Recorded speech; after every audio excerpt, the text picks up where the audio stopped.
Apart from dozens of African leaders, the forum was also attended by the French President François Hollande, the UN Secretary-General, Chairperson of the African Union Commission, President of the African Development Bank, and other stakeholders. It was an opportunity to take stock of the cumulative impact of the global climate change governance regime on Africa and identify pathways towards reflecting the critical needs and values of the region, not just in the Paris Agreement, but in all future climate frameworks.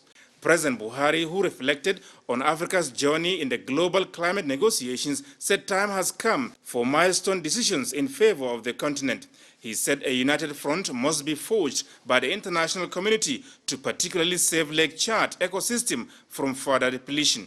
The president blamed the situation on climate change, which he also said has continued to pose serious threat to Nigeria's security and development. Now the amount of resources required to do that high technological undertaking is more than 14 billion United States dollars. But if we look at it from Central African Republic to Lake Chad Basin Commission, comprising of the Cameroons, Chad, Niger, Nigeria, and Benin, at least 5 million people will be rehabilitated.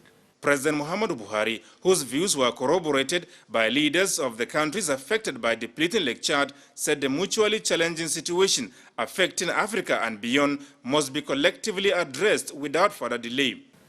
Those who are there in the Sahara Desert and the Mediterranean to come to Europe, most of them will remain at home because they will have a land where they can cultivate and earn a respectable living.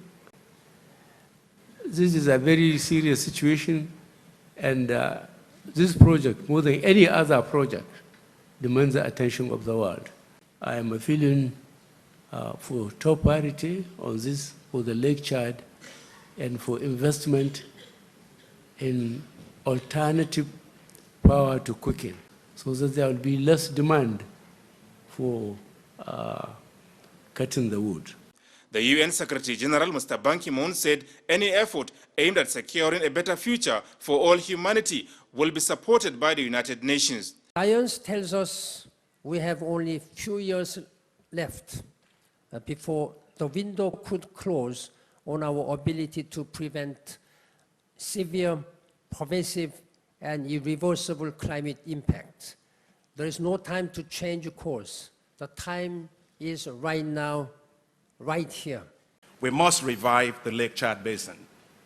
Doing so will arrest the dangerous influx of terrorists who take advantage of the shrinking of Lake Chad to destabilize the region.